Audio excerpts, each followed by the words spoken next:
हरि ओम। इदं राष्ट्राय इदं नमः। आप लोगों का स्वागत है पथिक संदेश लेख पाठन अभियान के इस नए अंक में, जहां हम इस बार का जो एक विशेष प्रकरण हुआ है, भारतीय सेना के शौर्य और पराक्रम की गाथाओं से भरा हुआ पथिक संदेश का इस बार का जो अंक है, इसमें एक और कहानी, एक और लेख जो ऑपरेशन सिंदूर को समर्पित है, उसकी चर्चा करेंगे। इससे पहले हम लेख पाठ में आगे बढ़ें, आप लोगों से अनुरोध है कि आप इस पोस्ट को लाइक करें, इस चैनल को सब्सक्राइब करें और अपने मित्रों से भी साझा करें। और हमारे इस अभियान राष्ट्रवादी पत्रिकाओं को प्रमोट करने के इस अभियान में राष्ट्रवादी पत्रिकाओं के लेखों को हम ज़्यादा व्यापक बना सकें, इस अभियान में अपना समर्थन दें। सब्सक्राइब करें या ना करें, परंतु आप राष्ट्रवादी पत्रों, राष्ट्रवादी पत्रिकाओं और राष्ट्रवादी पुस्तकों को पढ़ना प्रारंभ करें। ये आपका बहुत बड़ा सहयोग रहेगा। जैसे हम रोज करते हैं तिथि, मैं पहले भूल गया था, आज ज्येष्ठ मास की शुक्ल पक्ष की एकादशी है, निर्जला एकादशी भी इसको कहते हैं। विक्रमी संवत 2082 दिन शुक्रवार। आज का लेख एक विशेष जो एयरपोर्ट है उसके इतिहास को उल्लिखित करता है। आदमपुर एयरपोर्ट, जिसमें भारत के प्रधानमंत्री जी ने जो ये 4 दिन का युद्ध हुआ था, उसके बाद वहाँ जाकर भारतीय सैनिकों को, भारतीय वीरों और वीरांगनाओं को वहाँ पर से संबोधित किया, उनका धन्यवाद दिया, उनका उत्साहवर्धन किया। उस आदमपुर एयरपोर्ट के इतिहास और उसके गौरवशाली जो क्षण रहे हैं उस एयरपोर्ट के, उसके बारे में लेख छपा हुआ है, उसकी चर्चा करते हैं। प्रधानमंत्री नरेंद्र मोदी 13 मई को जालंधर के आदमपुर एयरबेस पर पहुंचे तो पूरे दुनिया की निगाहें पंजाब पर आ टिकी। मोदी के दौरे से पाक के झूठ का भंडाफोड़ हुआ तो हुआ ही, दुनिया ने भारतीय वायुसेना का शौर्य स्थल भी देखा। इस एयरपोर्ट का गौरवशाली इतिहास है। पाक झूठ फैला रहा था कि उसने आदमपुर एयरपोर्ट को भारी नुकसान पहुंचाया। मोदी ने यही जीत का जश्न मना उस झूठ का मुंहतोड़ जवाब दिया। आप लोगों को ध्यान में होगा कि 3 दिन का युद्ध हुआ, 7 मई को प्रारंभ हुआ, जिसमें भारतीय सशस्त्र बलों ने एक सटीक ऑपरेशन किया। पाकिस्तान के अंदर और भारतीय सीमा में जो पाकिस्तान ने कब्जा कर रखा, उस क्षेत्र में जाकर सटीक ऑपरेशन किया था। वहाँ से जो द्वंद्व शुरू हुआ वो 10 तारीख पाकिस्तान के आग्रह पर जो युद्ध विराम लगाया, वहाँ पर समाप्त हुआ।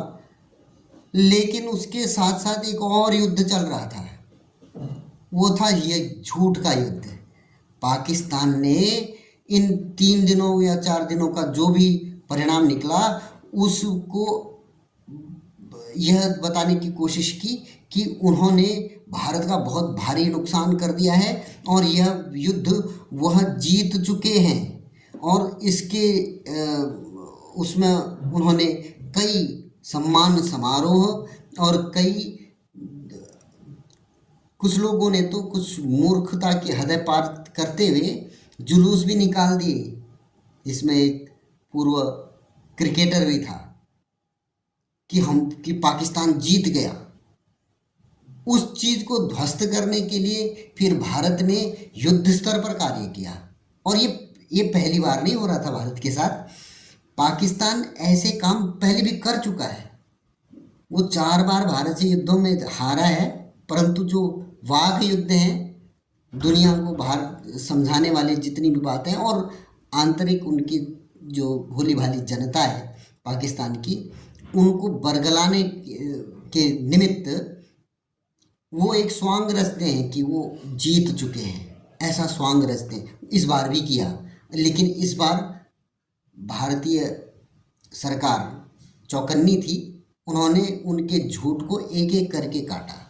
इसलिए कई बार ध्यान में आना चाहिए, विचार भी करना चाहिए कि जो भी सेना की गतिविधियां थी उनकी जानकारी सेना के प्रवक्ता तो कर ही रहे थे, कर्नल सोफिया कुरैशी और व्योमिका सिंह जी, वो वायुसेना और थल सेना की तरफ से आ रहे थे।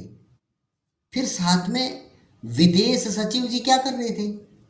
विदेश सचिव जी युद्ध की जानकारियां क्यों दे रहे थे? सोचने का विषय है। वो इसीलिए दे रहे थे क्योंकि जो विश्व पटल पर पाकिस्तान ये छद्म एक भ्रमजाल फैलाता है, उस भ्रमजाल को काटने के लिए संभवतः रक्षा मंत्रालय का सचिव नहीं, विदेश मंत्रालय का सचिव प्रेस कॉन्फ्रेंसेस में आ रहा था। तो इसी कड़ी में प्रधानमंत्री जी ने 13 मई को आदमपुर एयरपोर्ट का दौरा किया और आदमपुर एयरपोर्ट, जिसको पाकिस्तान ने ध्वस्त कर दिया था अपनी बातों में, वहाँ की जो शोहरत है वह दिखाई। तो उस एयरपोर्ट का और भी बहुत बड़ा महत्व है। आगे लिखते हैं, 65 की लड़ाई में हुआ हमला। 6 दिसंबर 1965 को पाकिस्तानी वायुसेना ने पठानकोट, आदमपुर और हलवारा में भारतीय हवाई अड्डों पर हमला किया। आदमपुर और हलवारा पर हमले विफल रहे। स्ट्राइक ग्रुप आदमपुर पहुंचने से पहले ही वापस लौट गया। 7 सितंबर 1965 को पाक एयरफोर्स ने 135 special services group para commando को हलवारा, पठानकोट और आदमपुर पर पैराशूट से उतारा। यह साहसी प्रयास एक पूरी तरह से विनाशकारी साबित हुआ। उन्होंने तो बड़ा साहस किया। कैसे विनाशकारी हुआ? केवल 2 कमांडो ही पाकिस्तान वापस लौट पाए, बाकी को युद्धबंदी बनाया गया। उनमें से, जिसमें ऑपरेशन कमांडरों में से एक मेजर खालिद भट्ट भी शामिल था। आदमपुर में ये सैनिक रिहायशी इलाकों में उतरे, जहां ग्रामीणों ने उन्हें पकड़ लिया और पुलिस के हवाले कर दिया। ऐसे मूर्ख। अब वो 1965 की लड़ाई में भी उन्होंने कहा कि हमने ये सारा सब कुछ तबाह कर दिया और भारत को नाको चने चबा दिए। 1965 में भी चीन से युद्ध हो रहा था। 1965 में तो डायरेक्ट युद्ध था। तो वहाँ से दुस्साहस देखिए इनका कि पैराशूट से उतर गए एयरपोर्ट के अंदर। ग्रामीणों ने पकड़ के मार के इनको पुलिस के हवाले किया था। ये 1965 का कहानी थी। 1971 में पठानकोट एयरबेस को किया कवर। पश्चिमी मोर्चे पर 1971 का भारत पाक युद्ध 3 दिसंबर 1971 को ऑपरेशन चंगेज खां के साथ शुरू हुआ। पठानकोट एयरफोर्स स्टेशन पर हमला हुआ और रनवे को भारी नुकसान पहुंचा। 1971 में पाकिस्तान ने रनवे को भारी नुकसान पहुंचाया था। इसके बाद आदमपुर से इंटरसेप्टर द्वारा पठानकोट को कवर किया गया, जबकि ग्राउंड क्रू को रनवे की मरम्मत करनी थी। तो आदमपुर एयरपोर्ट ने उस समय कवर दिया पठानकोट के हवाई अड्डे को। अगला युद्ध आया। कारगिल के युद्ध में दुश्मन के दांत खट्टे किए थे। 1999 पर के कारगिल संघर्ष के दौरान आदमपुर AFB से उड़ान भरते हुए नंबर 7 स्क्वाड्रन IAF के मिराज ने टाइगर हिल, मुंथो ढालो और तोलोलिंग पर हमला किया। आदमपुर बेस देश का दूसरा सबसे बड़ा भारतीय वायुसेना का बेस है और यहाँ 2 फ्रंटलाइन फाइटर स्क्वाड्रन हैं। तीसरा MiG-29 फाइटर स्क्वाड्रन का मुख्य केंद्र भी है। उसके अलावा पाक ने आदमपुर एयरबेस को बार बार निशाना बनाया, क्योंकि ये इतना महत्वपूर्ण है तो संभवतः दुश्मन के रडार में भी ये रहता है, उनके स्कीम ऑफ थिंग्स में ये रहता ही है। तो पाकिस्तान ने क्या किया है, भारत पाकिस्तान के बीच संघर्ष के दौरान आदमपुर एयरबेस पड़ोसी के निशाने पर रहा है, लेकिन भारतीय एयर डिफेंस सिस्टम मजबूत होने के कारण कोई भी मिसाइल या ड्रोन यहाँ नहीं पहुँच पाया। पाकिस्तान ने इस एयरबेस पर हमले की 3 तरफ से कोशिश की, क्योंकि उसे सबसे बड़ा खतरा इसी एयरबेस से है।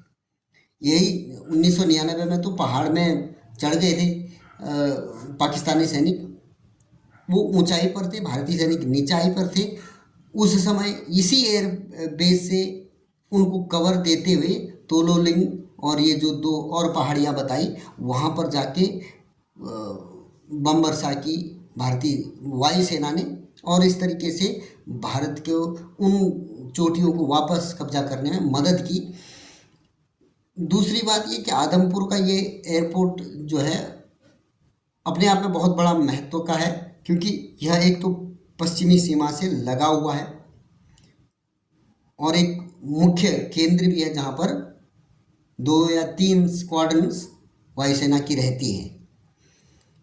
और यही कारण है कि इस क्षेत्र में, पंजाब के इन क्षेत्रों से कई सारे जो पाकिस्तानी जासूस भारतीय वेशभूषा में हैं, भारतीय नाम रखे हुए, हिंदू नाम के जासूस भी उसमें सम्मिलित हैं। देखो माँ का इस तरीके से चीरहरण करवाने के लिए कुछ पैसों के चक्कर में ऐसे लोग कितना भारी नुकसान करते हैं। ऐसे लोग पकड़े गए इसी हमारे पंजाब से और पकड़े जा रहे हैं। उनका अंजाम बहुत बुरा हुआ है, पहले भी, आज भी होगा और उनका अंजाम पूरा होता रहेगा। जो देश से द्रोह करता है, देश से द्रोह करना, अपनी मातृभूमि से द्रोह करना, ऐसे लोगों का अंजाम बुरा होता है। उसका इस क्षेत्र में ऐसे एजेंट्स का बहुतायत में पाया जाना, उसका मुख्य कारण ये है कि ये भारतीय सेना का भी और भारतीय वायुसेना का भी एक प्रमुख क्षेत्र रहा है, जहाँ पर आर्म्स एम्यूनिशंस भी हो सकते हैं और अन्य रणनीतिक जो है स्थल भी हो सकते हैं। तो आदमपुर एयरबेस इस बार तो वहाँ चिड़िया भी नहीं कुछ कर पाई। भारतीय एयर डिफेंस आज विश्व में जाना माना नाम हो गया है। आकाश तीर और जो सुदर्शन, इन दोनों का जो कॉम्बिनेशन है वो एक डेडली कॉम्बिनेशन बन के निकला है। S-400 जो कि सुदर्शन के नाम से भारतीय सेना ने अपने यहाँ रखा हुआ है, वो है रूस का, परंतु उसकी जो सार्थकता भारत ने सिद्ध की वो रूस भी नहीं कर पाया। रूस पर अभी भारत पाकिस्तान के इस संघर्ष के बाद यूक्रेन ने रूस के बहुत दूर दराज के क्षेत्र में जाकर उनके 40 बमवर्षक विमानों को ध्वस्त कर दिया, रूस के अंदर हजारों किलोमीटर अंदर जाने के बाद। और उनका ही एक रिनाउंड सिस्टम S-400 जिसको भारत ने इतनी प्रोमिनेंस दिलाई थी, वो भी काम नहीं आ पाया। क्यों?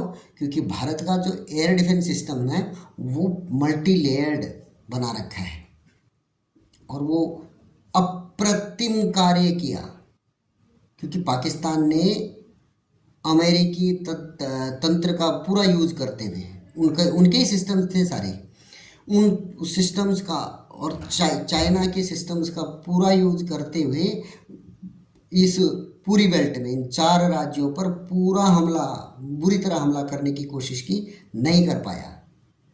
और उनमें से आदमपुर एयरबेस भी एक बड़ा टारगेट था, उनका लक्ष्य था, वो कभी लक्ष्य तक पहुंच नहीं पाए।